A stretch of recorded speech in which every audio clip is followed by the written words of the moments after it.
Thank you very much. I appreciate y'all having me. Mr. Logan told me that he taught Fort David, and so he just gave great political speeches and all that information. And I got to tell you, Ford's been in office about 36 years, and I've been in office about 30 days. So I don't want y'all to expect too much in trying to compare me to Fort David. As Ed mentioned, and Ed, I appreciate you inviting me. When I was running for clerk of court, or clerk of superior court, most people ask me, well, what exactly does the clerk of court do? And nobody really knows a whole lot about the position. In short, I could give you a whole, actually we've got books like this thick about what I have to do, but I'll give you this quick and dirty version. It's an elected position and serves the superior and state courts in this county. I'm the custodian over all the land and property records of the county, as well as the civil and criminal files and all the records in the court served, and provide the jury and grand jury management to the courts.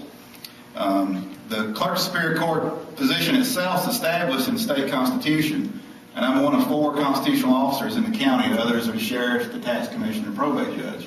And we're all separate from the board of commissioners and everybody else. They give us a budget, and that's basically all they have to do with us, is separation of powers.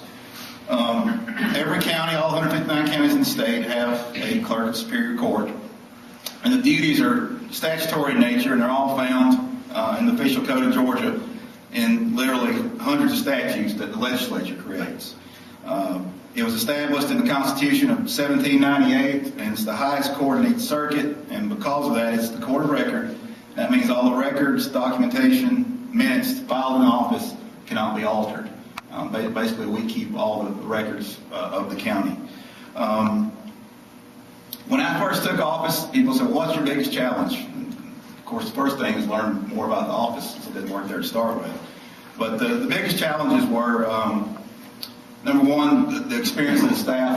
I was blessed to have a wonderful staff that Doug Searles put in place, and they do a great job. And many of you may know Miss Judy Westry has been there since 1977, and she was planning on retiring, but she's known me for a long time, and said that she'd like to stay on and help me out, make sure I was okay before she retired. So she's going to stay on for at least another year. And I know Ed and all the people in his profession are real glad to hear that. The other thing facing the clerk's office is space. If y'all have ever been in the courthouse to jury duty or for other circumstances, you know it's, while it was built in the 70s, it was built for a county of about 30,000 people.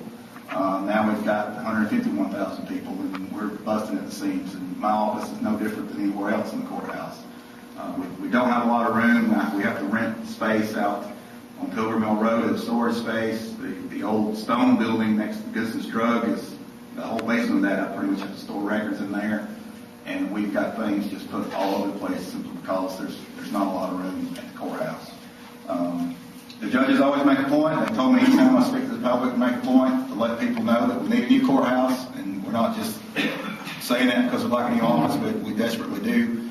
And the best way to fund that is, rather than on a tax bond, which raises people's property tax, is on a SPLOST, which was what it was originally designed for by the state, designed to build courthouses and jails. And so in the future, when SPLOST comes up, which I'll please talk to your other politicians and consider that the new courthouse goes in the SPLOST bond.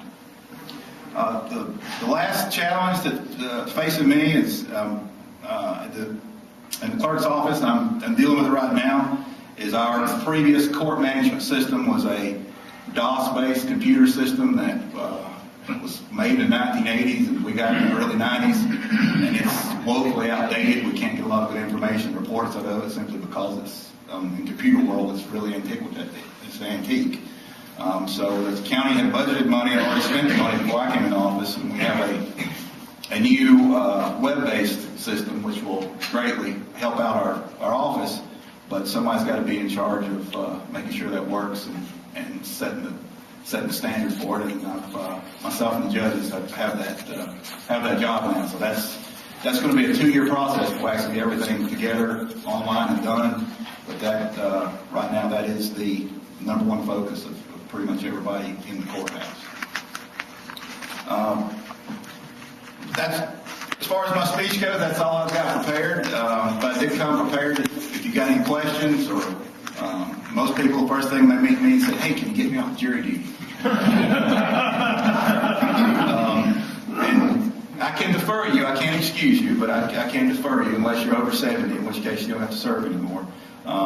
But on a serious note, if y'all have any questions or like know anything about the courthouse, again, I've been there for a grand total of 30 days, so I'll give you the best answer I can from my experience. But go ahead with questions if you have any. Yes, ma'am. I have one, and this may not be your area. When we bought our house, the amount of land we have is shown incorrectly and it's recorded incorrectly. And I've never bothered to correct it because I figured my taxes would go up. But if, but if I get ready to go and sell it, I would like to correct it because obviously the home would be worth more on more land. How would I go about doing that? Do you know who did your original survey? I've got a copy of it. Contact your surveyor, and you probably have to resurvey, and depending on what your... Well, no, the survey's right. It was a transpo. They transpose numbers. Oh, okay. Yeah. That can be fixed. Now, it depends on your neighbors and how friendly you may be and how valuable the property is. You may have to get an attorney to help you out with that. We have an in. You're in our neighborhood. Actually, we live in Habersham. Well, It was a typo. Seriously, they transpose numbers. That's all it is.